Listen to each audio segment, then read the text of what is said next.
Oh shit, here we go again. Alright peeps, Hazbin Hotel has finally returned. After almost 2 years away, with Season 2 dropping 2 brand new episodes a week, we now finally have something to chew on, with Episode 1 and 2 dropping earlier today. But the question you're all probably asking is, was it good? Well, it's a little complicated. As while there's a lot about these two episodes that I really liked, they do suffer from a range of problems, with one major one we need to discuss, because this problem may just be the thing that ruins Season 2, depending on how it's handled in the later episodes. But that's all without to mention there will be some minor spoilers throughout this video, so if you haven't seen Season 2's beginning yet, I recommend you guys go watch that first, then come right back here if you don't want to be spoiled. But with that out of the way, let's get into Hazbin Hotel Season 2. Hey guys, it's the Pink King here, and welcome to the Hazbin-a-thon. As I said, Amazon have just dropped episodes 1 and 2 of Season 2, so we have a lot to cover today. Starting with the beginning, do these episodes do a good job at reintroducing us to this world? After all, it's been over a year now since we last stepped into this world, so how is the reintroduction? It's fine. We pick up only a month after where Season 1 ended, with the new hotel welcoming a lot of new guests, with a lot of colourful new faces, as well as seeing the V's beginning to plot to use the hotel's newfound success for their own advantage. And when it comes to reintroducing the characters, it does its job, as we see them all again trying to adapt to the new busy environment, although the one thing you always want to do with shows like these is you want to give a good impression right away, really make a statement so people stay watching, give something for the audience to sink their teeth into. And while I feel like Season 1 did that pretty good, Season 2 is a bit rocky in that sense, because it's only towards the very end of Episode 1 where we actually start to get interesting. And it's not even really because of the main cast, but more so because of the villains, with Vox absolutely stealing the show. Man, his performance, as well as the animation they give him, was really done quite well. They do a great job at reintroducing him and the V's in a way that makes me excited to see them again. Except for Valentino, who for some reason keeps getting absolutely glazed, despite being one of the most unlikable and uninteresting characters in the entire show. He's not even fun to hate, he's just groan-worthy. But thankfully he isn't on screen very much, as Vox really was the main star of Episode 1. But in saying that, something I really appreciated here was the idea of trauma, and how everyone is sort of trying to deal with trauma after what happened in Season 1 in their own unique way, whether it be Charlie missing Sir Pentious or Vaggie changing her name.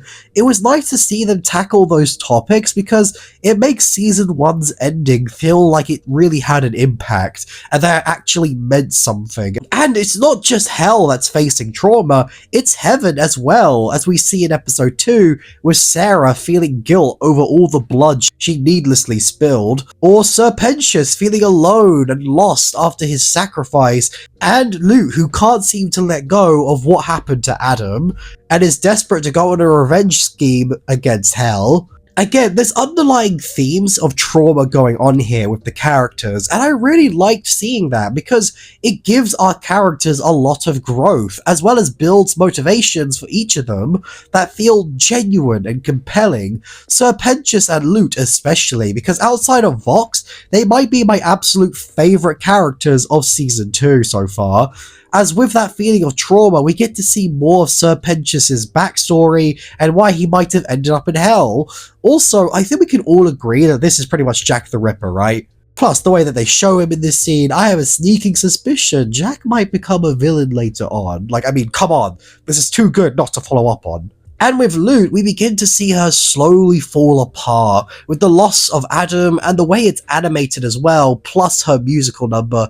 It really shows just how deep of a loss it truly was. So now we have a dumb fun villain and an emotionally damaged villain, which is not only grey, but opens the door for a lot to come in the future. But despite all these positives, there's still one big issue going on here that is squandering the potential of these great elements. A problem that's been there since season 1, but now is starting to feel overbearing.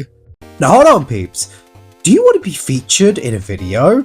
Just like Goku does stuff, Bob's Gaming, and the epic King Mario? Then listen up, because you need to subscribe right now, because peeps, I'm on a mission to get to 30,000 subscribers and I need your help in order to reach it. So if you're enjoying the content like this and want to help me reach my goal, then be sure to subscribe right now and comment down below telling me you subscribed, and who knows, it might just be your name that's the one featured in my very next video. But with that peeps, let's get back into Hazbin Hotel. The biggest problems out of these 2 episodes would have to be the pacing. As like I said, it's nice to finally see the characters face their trauma. I can't help but feel a little underwhelmed by it, however, because each episode is only 20 to 30 minutes, and so they try to cram in as much as possible, so much so that we can't afford to slow down and truly process what it is that's going on. The most we get is Charlie and Sarah having time to process things on themselves, but considering how much we have to go through, we're not allowed to linger and truly take in the impact of the events that transpired. Heck, even with some of the characters, we don't see everyone feel anything from what happened in last season.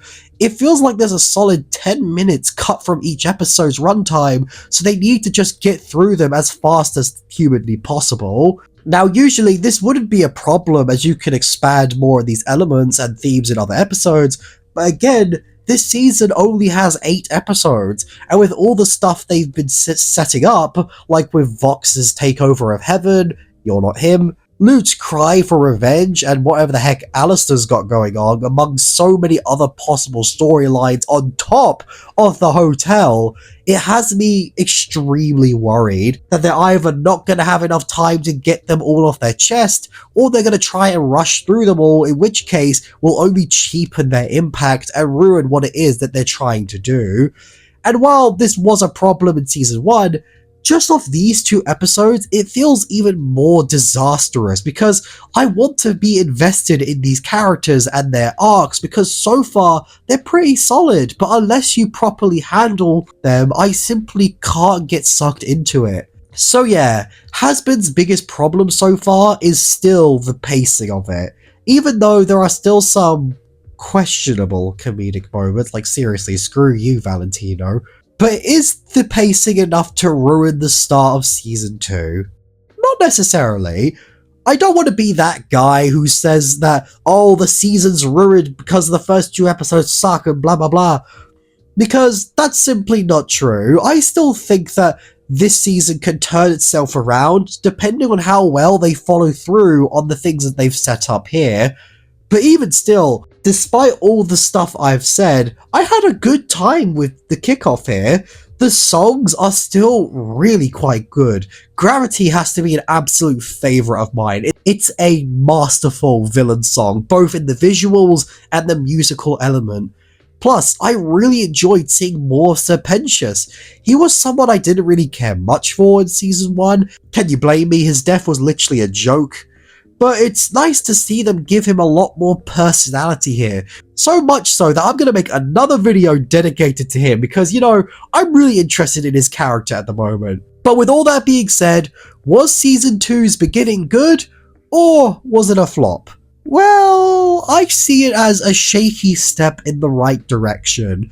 It still suffers a lot from the same issues in Season 1, but unlike Season 1, I'm much more interested in where the story's gonna go, and more so what it'll mean for the characters. But what do you guys think? Were you loving the new episodes, or are you not a fan of this new direction? Let me know what you guys think down in the comments below. Sorry if I sound a bit nasally today, I am still very sick, so apologies if I sound off. And if you enjoyed today's video and want to see more content just like this, then be sure to like this video and subscribe. But with that peeps, it's been the Pink King here, and I will see you all next time.